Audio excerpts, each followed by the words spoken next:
What is going on, everybody? Welcome back to The Cosmic Wonder. I'm your host, Warren Thompson, and this is episode 3, 4, maybe even 5 of the podcast. I've had a really good time doing it so far. We've had some really good guests on, but it's just going to be me today. Hope everybody's okay with that. But we have a lot to talk about.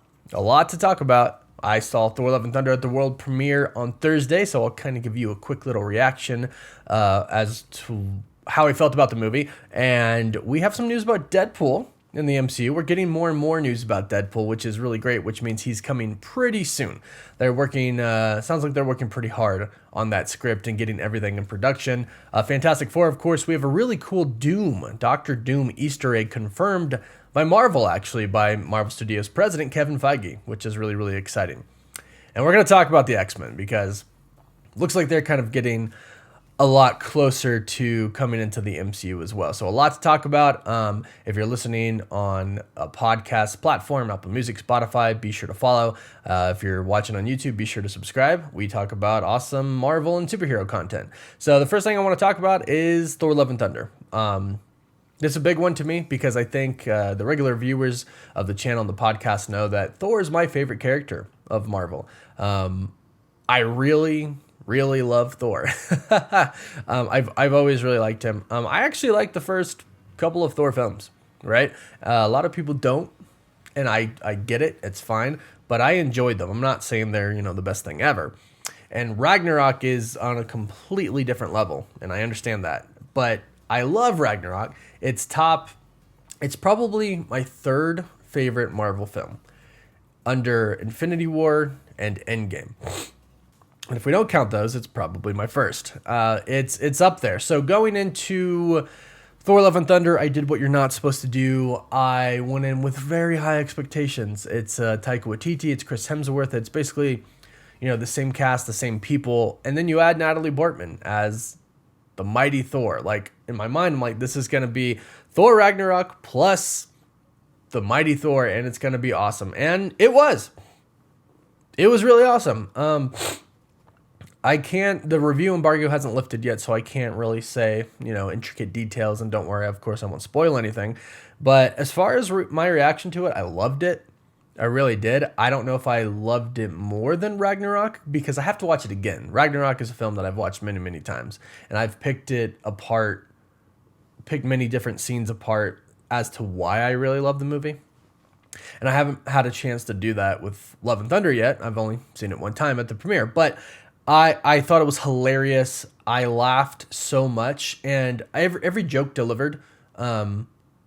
So for those worried that it was going to be too many jokes, I wouldn't worry. Some might think so, but I laughed every time, and I cried. There were some touching moments, some sad moments. Like, it's a film. Like, it's a heck of a film. It's a heck of a movie. It's definitely one of my favorite Marvel films.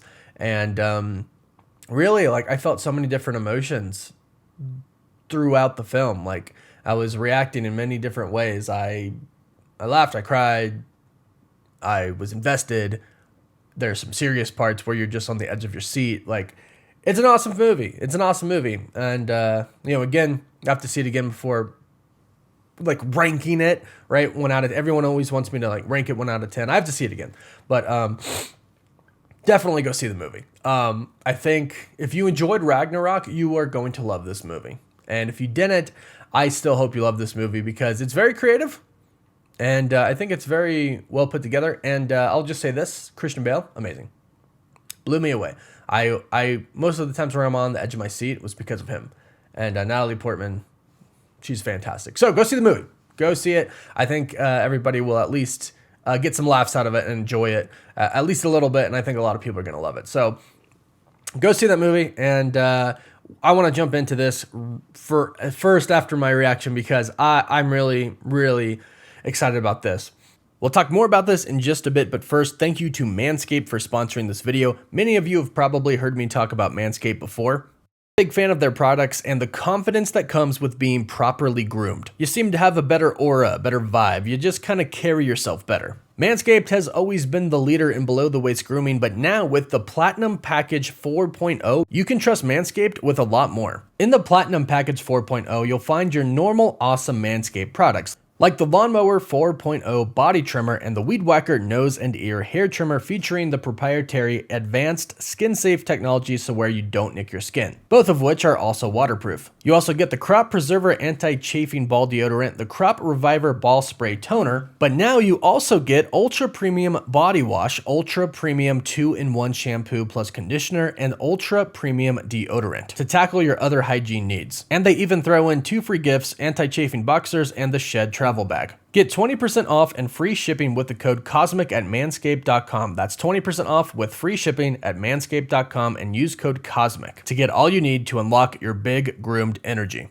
Marvel has essentially confirmed that John Krasinski, spoiler alert for Multiverse of Madness if you haven't seen it yet. Now I'm going to jump in. So Marvel's basically confirmed John Krasinski's Mr. Fantastic in the Multiverse of Madness confirmed his connection to Doctor Doom. I'll tell you what this article says. And this is pretty cool because it's coming from Kevin Feige. It's coming from the crew over at Marvel. In a recent interview, this was said, "It's so funny that Kevin Feige cast John Krasinski because the fans had a dream of who the perfect Reed Richards would be. And because this is an alternate universe, I think Kevin said, let's make that dream come true. I've always really enjoyed all of his performances." So right away, that's kind of cool to hear, right?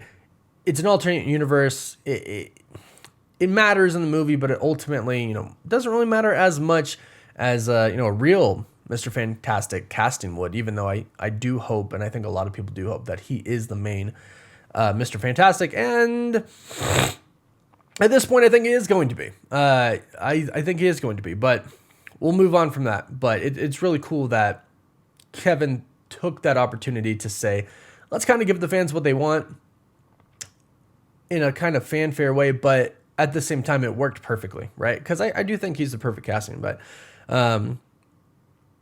goes on to say, Reed Richards is my favorite Marvel Comics character, so it was a real honor to get to write his first entry in the MCU. John, such an amazing performer and such a great partner in bringing this role to life for the first time. And I believe this is coming from Michael Waldron, the writer. It says, Michael Waldron made it very clear how Reed Richards is his favorite Marvel comic character, and that getting to write the character's first MCU appearance was a real honor. He said, it's exciting that costume design by Ryan Meinerding, I'm sorry, I definitely did not pronounce it right, but the costume design is really a special treat. The detail of the teleportation device he used to get into the scene is something we took from the comics. That's Doctor Doom's time platform, which is really, really interesting because a lot of people were comparing this to actually Kang's technology from the TVA. And depending on which story that you read in Marvel Comics, Kang is either related to Doctor Doom or Reed Richards. There's 2 different versions, right? There's some retconning there. So that's kind of cool because you could, either way, you can link it to Kang. But here, they're basing it off of Doctor Doom's time platform, which is really, really cool. And I'll put a picture of that. So this is our first Doom Easter egg in the MCU confirmed by people over at Marvel Studios, which is really freaking cool. It's really, really cool to see. And again, we still have that Kang connection. And I'm going to say there were some things that were left in this movie unfinished on purpose. Like, if you realized, Mordo's still alive. He's kind of trapped down in that little pit area, or, in front of the Illuminati. But Mordo's still alive. So what's his deal? Is he going to come and seek revenge? Is he going to, that's kind of Mordo's thing, right? He's the Doctor Strange enemy. So is he going to try to jump to our universe now and seek revenge? And is he going to, bring with him the Invisible Woman and his son Franklin Richards, who is, an Omega level mutant and try to destroy the Scarlet Witch and destroy Stephen Strange. There's so much potential there, right? Especially if this is truly the multiverse saga. There's so much they could do there. So much they could do there. And there's been a lot of rumors recently that Doom is heading to the MCU sooner than later. Possibly in Wakanda Forever. He could possibly be seeking out some vibranium. And we know that Namor is going to be the villain of Wakanda Forever, but we also know that Namor is also a hero in Marvel Comics. He's actually a part of the Illuminati in Marvel Comics. So is it going to be kind of like the Batman versus Superman or any kind of movie where it's like, something versus something where it's like, oh, they fight each other, but then it's like, oh, there's this bigger threat out there, right? Is that what we're in for? It's going to be Wakanda versus, Namor and Atlantis or whatever it may be. But then it's like, oh, wait, hold on, here's Doom, right? We have to unite because there's something bigger and badder out there, right? Maybe. This is obviously just rumors and not confirmed in any way, but I definitely hope that Doctor Doom is connected to this in some way, shape, or form in Wakanda Forever. I think it makes perfect sense that he would be looking for some vibranium, whether that's because he wants to build a spaceship out of it or something, right? I think it's a good opportunity to connect there. So that's a really cool Easter egg for Doctor Doom, and it's cool that they're thinking about Doctor Doom, even if it is in an alternate universe. So yeah, I'm really excited about that. Now moving on to Deadpool 3, something I'm just so excited for. Like I can't tell you how excited I am for Deadpool 3. Ryan Reynolds is Deadpool.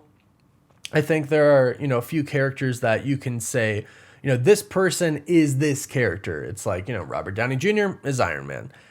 Chris Hemsworth is Thor. Deadpool is, Ryan Reynolds is Deadpool, right? He made this character live action. It's pretty much just him, right? So it's really cool that recently we've had a ton of news about Deadpool 3, about how the writers are hard at work. Production has basically begun. Ryan Reynolds has met with Marvel Studios many times. Kevin Feige, of course, is producing the film with Ryan Reynolds producing it as well. Ryan really is working really, really hands-on with this. And recently we found out a tiny bit of the storyline, a tiny bit of the plot. Writer Rhett Reese gave us kind of our first clue. He was on the post-credit podcast, and this is what he said about the plot. He said, "It's a wonderful opportunity for fish out of water. Deadpool is a lunatic at the center of a movie. To drop a lunatic into a very sane world, it's straight butter. It's going to be really fun." So, what does that mean? Well, I think we all know that Deadpool is kind of a lunatic, right? That part's given. But he's going to be a fish out of water, and he's going to be dropped into a very sane world. Now, that's the MCU, right? We know that Deadpool is making his way to the MCU, and that's exciting, right? That's why it is so exciting now, because not that anything was off limits before.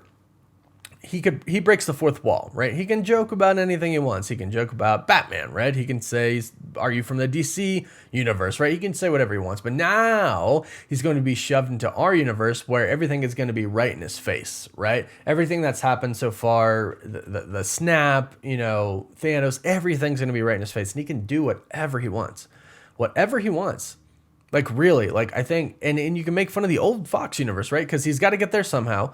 I'm excited to see that story, but it looks like they have pretty much everything that they need right now, or they have created everything already for this story. They know what it's going to be.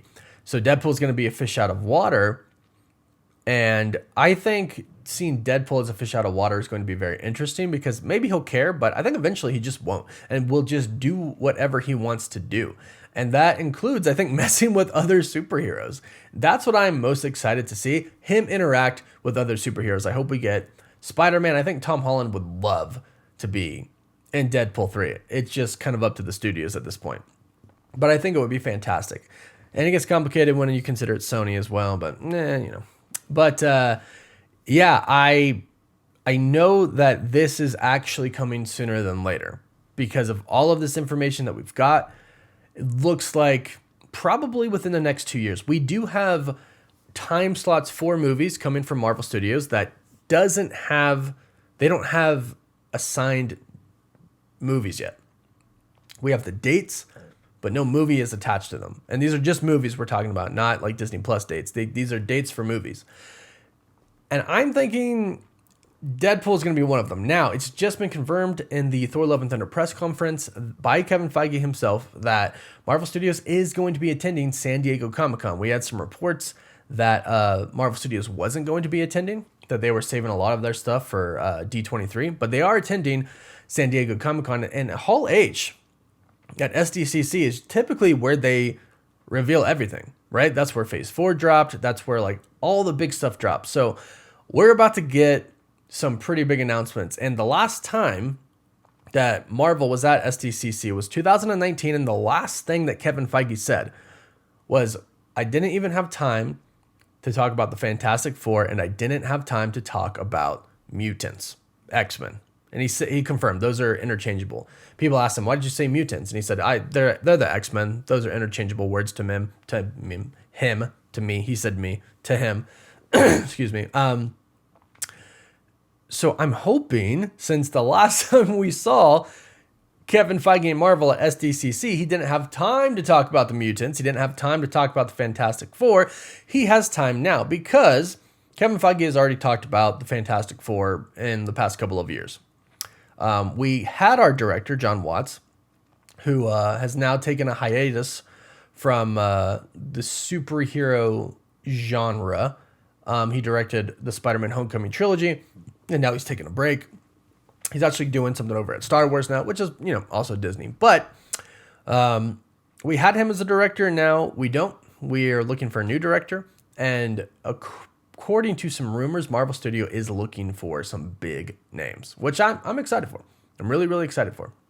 So I'm hoping we get an announcement for the Fantastic Four, but since they've already talked about the Fantastic Four, and Kevin Feige hinted at mutants, I'm hoping that really what the big reveal is the X-Men. Now, in Multiverse of Madness, we had Professor X. We had an actual X-Men. So it's not that big of a stretch to start to really incorporate our X-Men into the main universe. So I'm hoping, I'm praying, I'm putting out good vibes into the universe that something gets revealed. Maybe like, oh yeah, we're going to have an X-Men in another movie first, right? Or just simply saying like the first X-Men is about to come to the MCU. It doesn't have to be an X-Men movie announcement. I don't think that's coming anytime soon. But I would like some hint that they are going to start to be, pushed into the universe. And Kevin Feige did say in the next few months, which September is D23, and in the next few months we have SDCC. He said that we're going to get a hint at what the bigger picture of the MCU is. So there you go. Looks like some big reveals are coming at SDCC and D23. And I have high expectations, not to get people's hopes up, but based off of what Kevin Feige said, based off of what we've been hearing, some announcements are coming.